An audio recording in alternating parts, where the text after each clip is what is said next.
Hello students, आज मैं class 10th का सर्कल चैप्टर लेके आया हूँ। सर्कल में जो पहला टॉपिक है एंगल प्रॉपर्टीज ऑफ सर्कल, उसके थ्योरम्स को डिस्कस करेंगे। बट उससे पहले कुछ छोटी छोटी चीज़ें उनके बारे में जान जाए। जैसे अगर मान लो एक सर्कल है, ठीक है, सर्कल में ये सेंटर O है और यहाँ पे अगर मैंने A और B जैसे अगर ये बना लिया तो ये AB जो है दिस इज एन आर का मतलब होगा इस रास्ते से होकर जो गुजरेंगे, सर्कमफेरेंस के रास्ते से होकर जो गुजरेंगे वो आर कहलाता है। ये माइनर आर्क है और अगर ऐसे जाओगे तो ये मेजर आर्क है। ठीक है, फिलहाल आर के लिए ऊपर ऐसे सिंबल यूज किया जाता है। फिर सेगमेंट की अगर बात करेंगे तो अगर हम इसको लाइन को ज्वाइन कर दें तो ये जो ए बी मतलब सॉरी ये ए बी जो है वो सेगमेंट है, ये आर्क है और ये क्या है, ये सेगमेंट है। सेगमेंट का मतलब सीधे एकदम स्ट्रेट लाइन, ए से बी को ज्वाइन करने वाली लाइन। फिर angle at the centre, angle at the centre, तो जैसे इस दोनों पॉइंट के द्वारा जब सेंटर पे एंगल बनाते हैं ऐसे, तो ये जो एंगल होता है वो कहलाता है एंगल एट द सेंटर। ठीक है, और एंगल एट द सर्कमफेरेंस में मतलब इसी ए बी के द्वारा अगर हम सर्कल के किसी भी सर्कमफेरेंस के किसी भी पॉइंट पे अगर जो एंगल बनाते हैं तो वो हमारा क्या कहलाता है, एंगल एट द सर्कमफेरेंस। ठीक है, ये छोटी छोटी चीज़ें आपका ध्यान रखिएगा क्योंकि थ्योरम को बताते समय इन चीज़ों का इस्तेमाल होगा। आइए थोड़ा थ्योरम डिस्कस करते हैं। मैं पहले बता दे रहा हूँ, इस बार 30% के सिलेबस पे थ्योरम्स की प्रूविंग हटा दी गई है, सिर्फ न्यूमेरिकल बेस आपको थ्योरम को याद रखना है।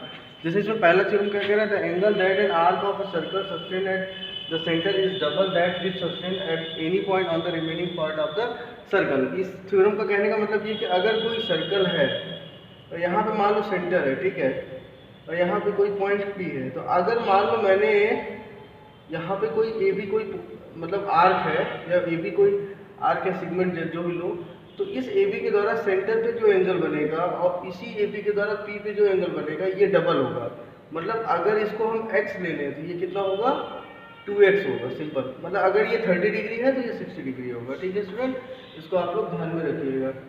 दूसरा है angle in the same segment of circle are equal. कहने का मतलब ये है कि जैसे मान लो ये सर्कल है, ठीक है, और ये ए बी है, तो इस ए बी के द्वारा मैं अगर 3 पॉइंट ले लूँ P1, P2 और P3, ठीक है, तो अगर मैंने इसको ज्वाइन किया या इसको ज्वाइन किया या इसको ज्वाइन किया, तो अगर मैं सेंटर यहाँ मान लूँ तो सेंटर पे अगर मैं टेम्परेरी मैंने मान लो ले लिया 2x, तो अभी जो ऊपर थ्योरम पढ़ के आ रहा है उसके हिसाब से ये भी x होगा, ये भी x होगा और ये भी x होगा। मतलब इस सेगमेंट के द्वारा या इस आर्क के द्वारा सर्कमफेरेंस में बने डिफरेंट पॉइंट्स पे जो एंगल्स होंगे वो आपस में क्या होंगे, इक्वल होंगे। ठीक है स्टूडेंट, तो ये दो थ्योरम हो गए जो हम लोगों ने डिस्कस किया। तीसरा और लास्ट जो है an angle in a semi circle is a right angle. इसका क्या मतलब है, ये सर्कल है, सेमी सर्कल का मतलब जो सबसे बड़ा जो हमारा सेगमेंट होता है किसी सर्कल का वो डायमीटर होता है। ठीक है,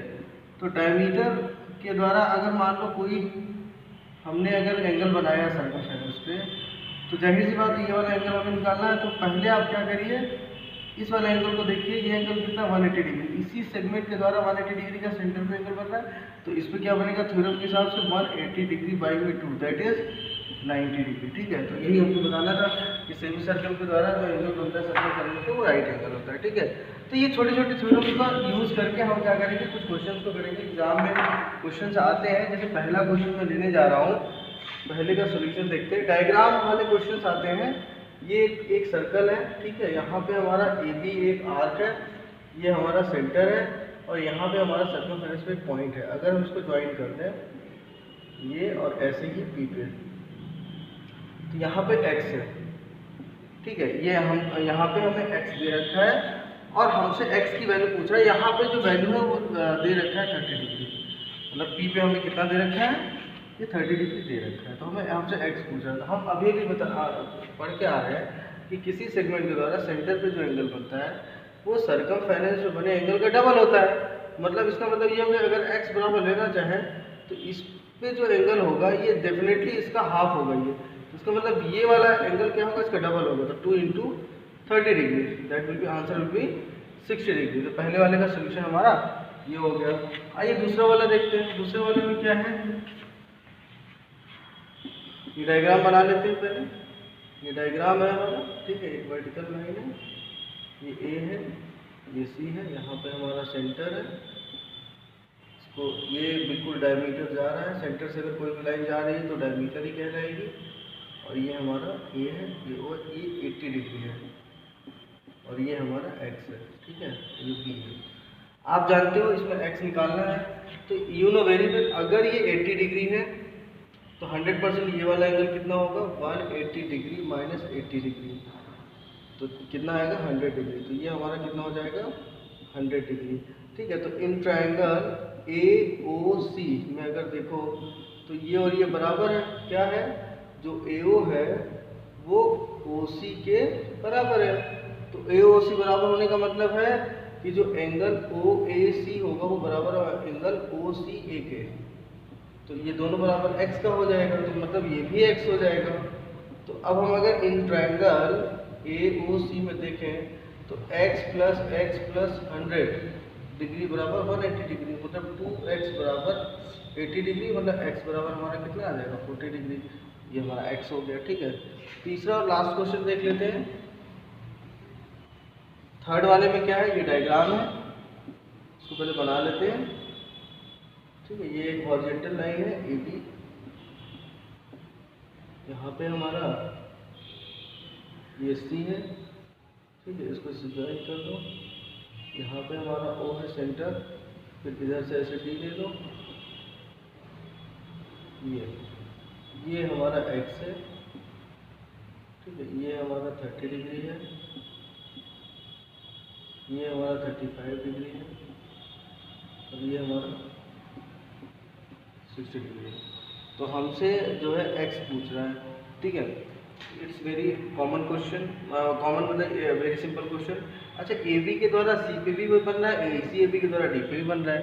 तो हम अभी भी पढ़ के आ रहे हैं कि सेम सेगमेंट के द्वारा दोनों पे बनाए गए सर्कल में किसी भी सर्कमफेरेंस बनाए गए एंगल बराबर होंगे, मतलब because angle A C B बराबर एंगल ए डी बी बराबर कितना हो जाएगा 30 डिग्री। रीजन क्या है, made by same arc A B, ठीक है, इस वजह से। तो इसका मतलब ये हमारा कितना हो गया, ये भी हमारा 30 डिग्री हो गया।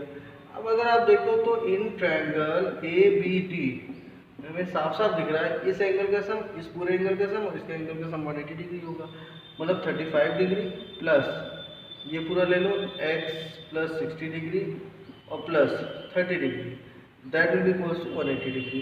तो x प्लस इसको ऐड कर लेते हैं, 30 35 65 एंड 60, दैट विल बी 125। तो 125 डिग्री इसको तो 180 डिग्री, ठीक है। So the x is equal to 180 degree minus 125 degree, तो 55 degree. So the value of x is 55 degree. Okay student, तो इस तरीके के एंगल वाले क्वेश्चंस आते हैं। नेक्स्ट वाले वीडियो में मैं आपको कॉर्ड प्रॉपर्टीज ऑफ सर्कल के बारे में बताऊंगा, उनके थ्योरम्स के बारे में, उनसे रिपीटेड क्वेश्चंस के बारे में। Thank you.